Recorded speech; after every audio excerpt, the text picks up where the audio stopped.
have to follow that guy. Though I kept on wanting to ask, why did he, after touting Amazon, why did last year he say their stock would drop? Later, we'll get that. Anyway, welcome panel. Good morning. Morning. Norm, let me begin with you. If you look at magazines, they're very thin with ads. And there are a number of people who say that the magazine industry is in its death knell. Why is that wrong? Well, what's affecting magazines is really more the erosion of advertising as it migrates to Facebook and Google, as Scott so eloquently explained.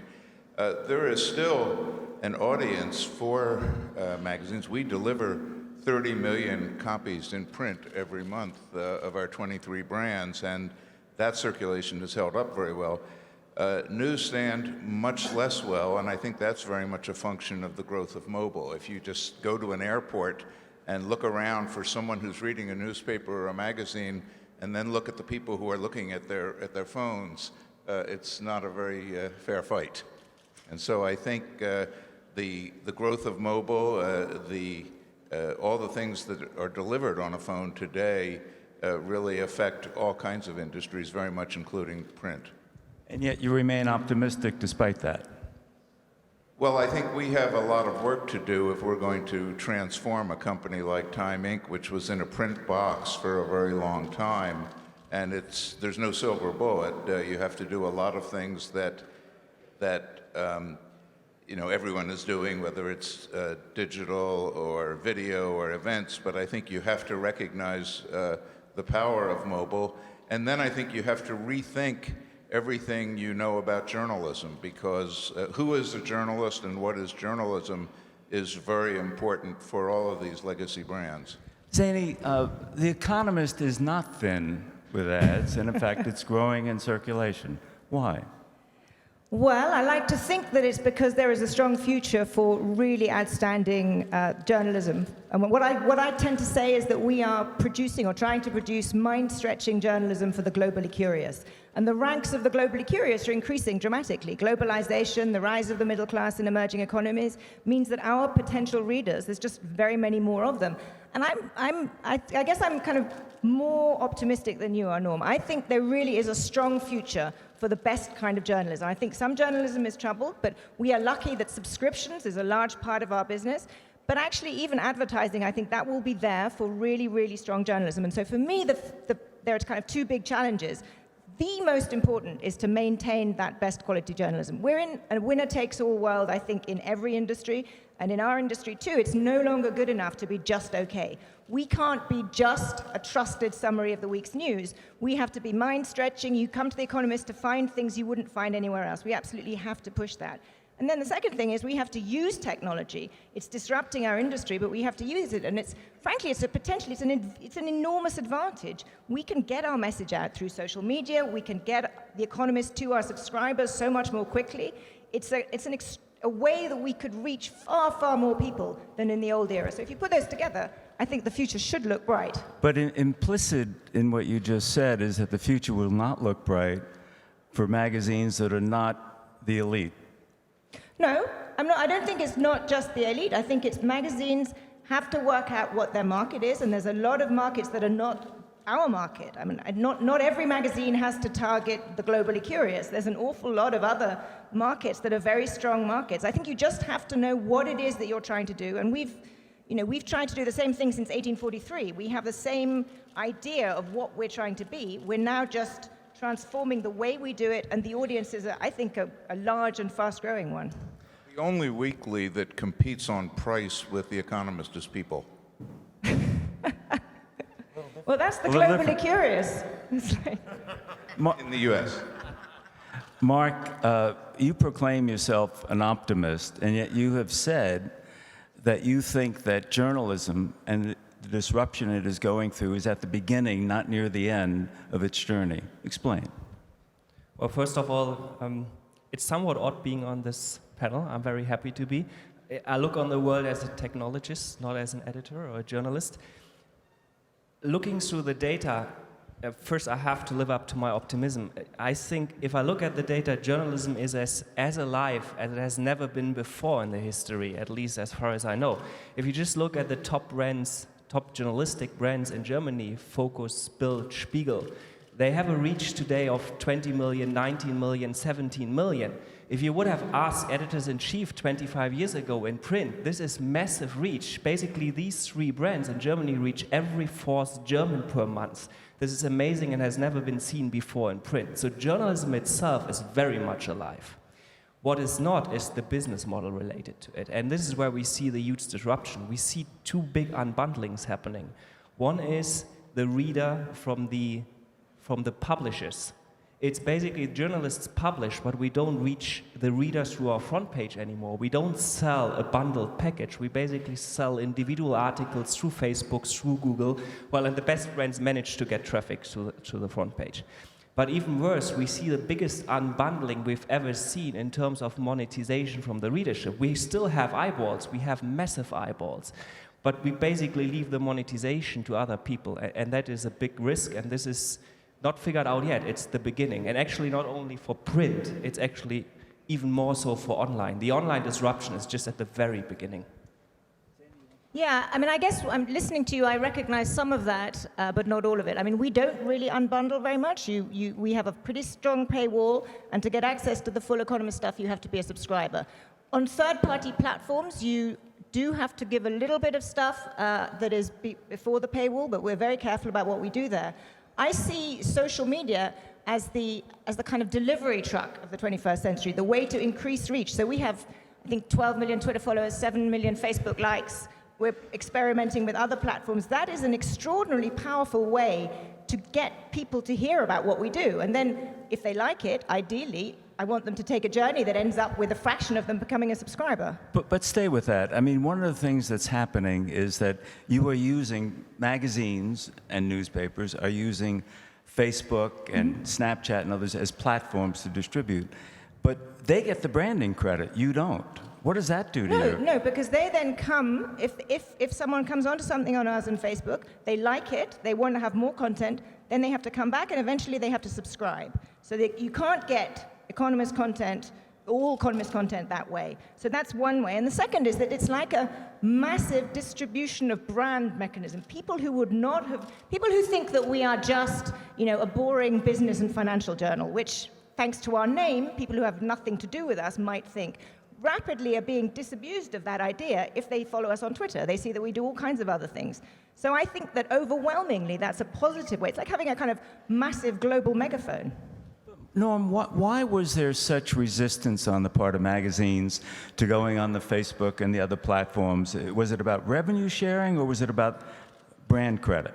I think it was the latter, that it was a concern that you lose control over your brand. But I think realistically, Zanny is correct that you reach a very large audience. I mean, the New York Times has built a very successful subscription business, but it's a relatively small percentage of the people who look at New York Times stories. And I think that's a fair trade-off. So I think we really not only have no choice, but to play with Facebook and Google, but I think it's an opportunity for us. And Mark, you talked about the business challenges. How do you better monetize? If you're at the beginning of this crisis or situation now, how do magazines better monetize in the future?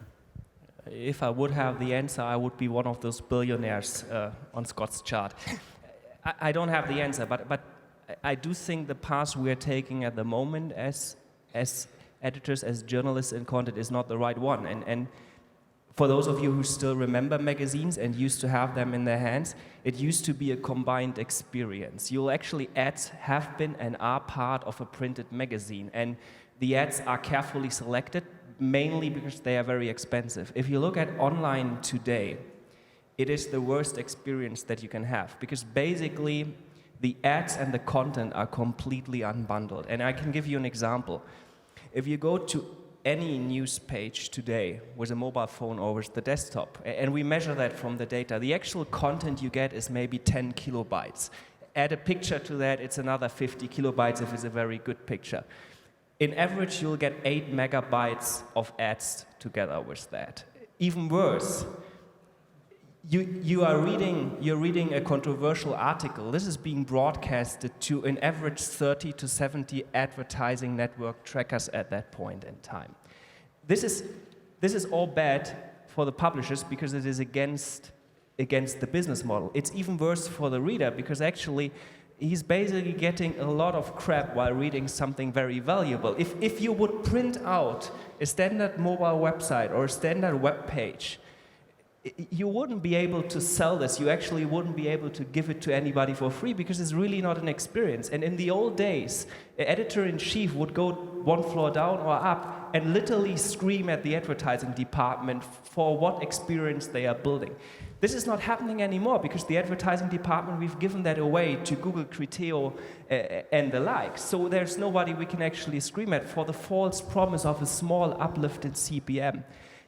The funny thing is, all the big ones have recognized, if you look at AMP, if you look at instant articles, their argument is obviously not give me your content because I can better monetize it. Their argument is give me your article because I can deliver it faster to the consumer. I can give the consumer a better integrated experience. The moment journalists, editors, press houses start unbundling the experience and ads and content is one combined experience from the user. He doesn't know that the ad is not coming from Time or from whoever. The moment we start unbundling the user experience, we have lost because we've given it to a platform that we don't own.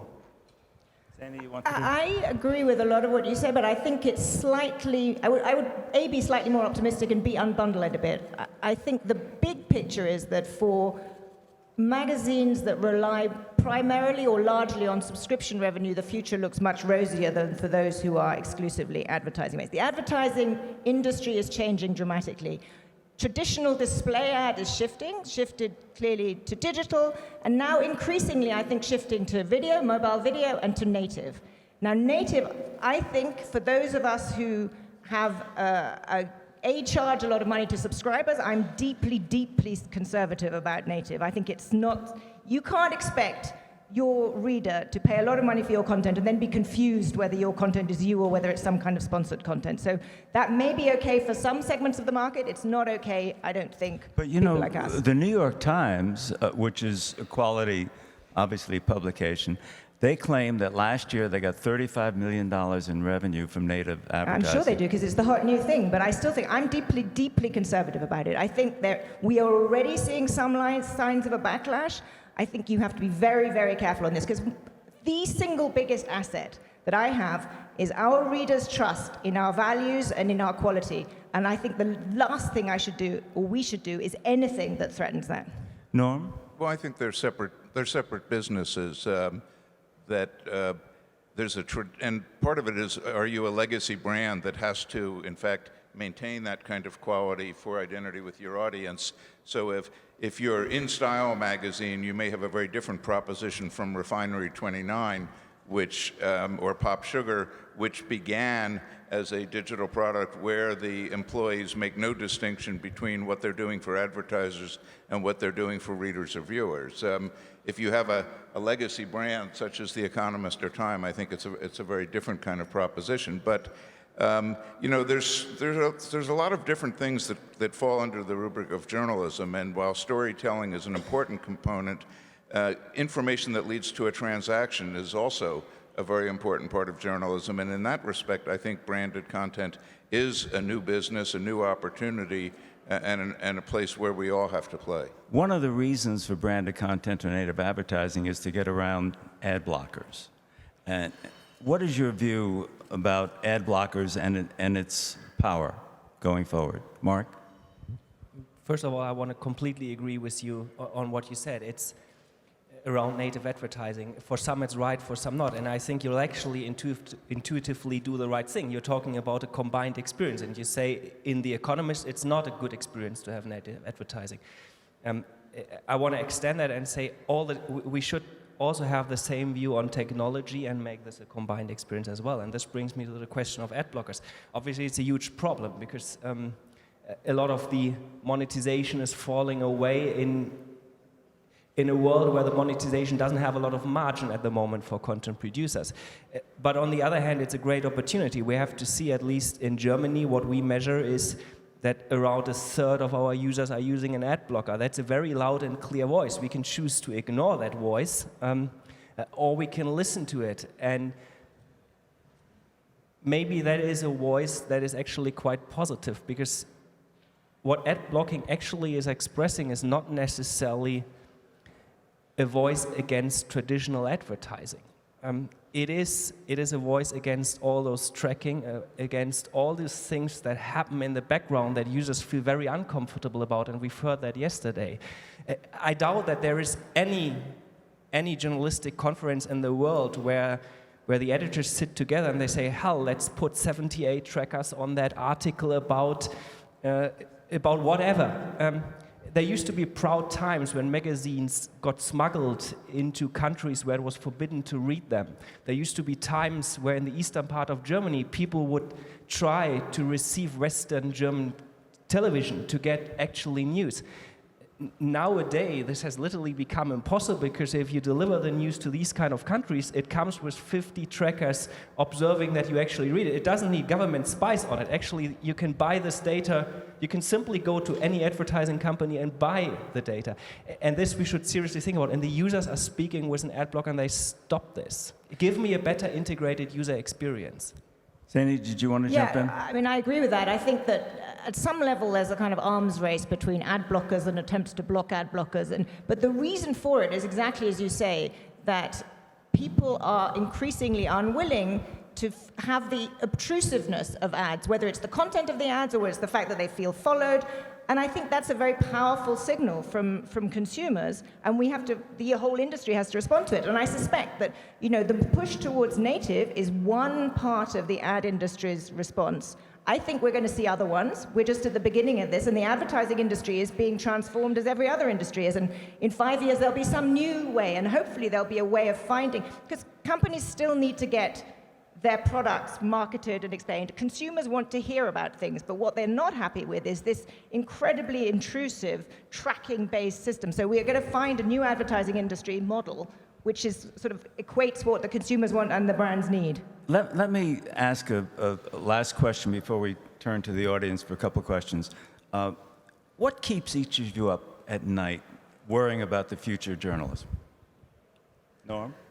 Well, when I worry about the future of journalism, I particularly think about government intrusions. I think we also have to begin by also asking the question, who is a journalist? If you look at the Committee to Protect Journalists roster of areas of concern, more than half of them are people who do not work for established media organizations. If you look at countries like China or Egypt, where there are a very large number of journalists who are in jail, that is something that I'm afraid many countries are going to want to follow. So when I think about the future of journalism, I'm much more concerned about that than I am about technological constraints or ad blocking or something like, or mobile. We've learned we can do long form and people will read it on a phone. And so those kinds of things don't concern me so much as, if you will, the changing relationship between government and their people. Zaini? You're a much better person than I am. I wish I went to sleep. I do worry about the future of journalism. I care enormously about the fate of journalists around the world, but I guess, if I'm honest, I do worry more about The Economist than I do about that. And so I think, our challenge is, how do we take what is a very strong brand and which has 173 years of history and has been very good at doing something for 173 years, and how do we ensure that it succeeds and grows in this new world? And if we don't do it, it's because we've messed up, because the potential is clearly there. So it's how do we do it? And I guess the one specific thing, and this is, how do you do all of this change without wrecking the culture of the organization? The culture of The Economist is very special. It's a pretty small place. There's not that many of us. How do you transform it, get the team of people to work together to change enough, but also without losing its core culture? Mark, final thought. I think it's clear journalism is needed as much as it has ever been needed. I fully agree. I worry that publishers, journalists have still not embraced technology fully. We used to own the printing press. There used to be an arms race between publishers on who can print the best magazine, and we're not doing that at the moment. We're giving away the core of the experience, which is the technology, to other players, and I think this is troublesome because a free and independent press can only exist if it's really free and independent. That means having a business model, and that means being independent of a couple of companies. Let's get a few questions from the audience. Yes, whatever continent I'm on, he gets a question. We got a microphone? Please identify yourself. I'm Jeff Jarvis from City University of New York. You worry about unbundling content. That horse is out of the barn. We have to take content to the people. It's not going to come to us. What I think we have to do instead is bundle people. Thinking about this conversation. And the magazines, I think, are in the best position in any part of media to truly serve communities, to understand communities. The Economist, I've long thought, can put its brilliant audience together and solve world problems. I mean, I think you have a, maybe, I don't know. You have the smartest audience on earth. Time Inc., which I used to work at as well, has special interests and communities that are around interests. And so it's not just about us being a factory for content. I'm disappointed that the magazine industry hasn't done a much better job over the 2 decades we've had now to learn this, to put together communities, to serve those communities, to empower those communities, and then to make money off those communities out of a relationship that will cut across Facebook or Google. It's more a comment than a question, but I'd be eager for your response. We noticed. Well, very quickly, I'm in total agreement with you, but as you know, in our particular case, until we were spun off from Time Warner in the decade before that, we sent $6 billion of cash to corporate for buybacks and investments in other divisions, and were constrained from really getting into a business where we could connect with audiences the way you suggest. And I think there's clearly that opportunity has never been greater, and that's one of the things we have to execute against in the years to come. Let's get a question in the back. Yeah, I think John Steinberg, formerly BuzzFeed and Daily Mail. I think it's ironic on a magazine panel to express concerns about native advertising, because when I started doing it at BuzzFeed, I basically copied advertorials from magazines. And I think that if you have this ambiguity and concern around native advertising, there's not much of a chance going forward for you to have a thriving advertising business. So I just don't get the concern that you have around native advertising, given that, it's basically 70 years old, and David Ogilvy did it, originally. Well, I think one of the problems we have is that the term native advertising is now so broad that it's not. I'm sure there are areas of that we would agree on, but I think that for me there is a distinction between some native advertising, not all of it, is masquerading as editorial content. And it is, in some sense, hoodwinking the reader or the viewer to think that what they are seeing is editorial content produced by the journalist when, in fact, it's sponsored content produced by a separate division or whatever. That is the kind of thing that I think is very problematic for a magazine like us. If you are expecting your subscribers to pay really quite a lot of money, they want the independence, and you're absolutely right. Our independence is completely crucial to our reputation, to our values. For us, there are plenty of areas where it works and it works well. And I think, and you know these studies better than I do, but I think the studies have shown that the more you get towards entertainment, the less readers worry, and in fact, the more they welcome native. The more it comes towards news, analysis, that kind of stuff, they think they want to know that what they're reading is the analysis and the values of, say, for us, and particularly since The Economist is so imbued with values, we're a views paper, as we like to say, not a newspaper, it's even more important. Let's get one last. But that really goes more to the issues of transparency and labeling than it does to the questions of the viability and appropriateness of branded content as one way for a publisher to interact with an audience. Let's get a last question here. Yeah, you've seen Identify yourself. Landon Ross, I'm an artist from LA. You've seen broad-based subscription platforms like Amazon and Netflix create a renaissance in television, quality television.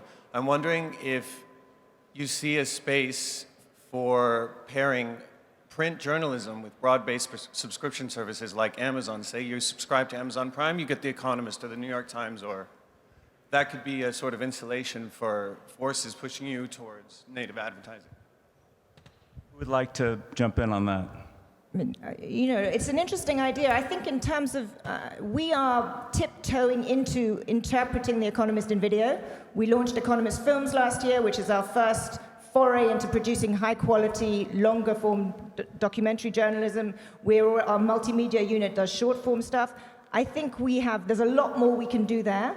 It's translating what we've done for a very long time in printed form into video form, so there's definitely some opportunity there.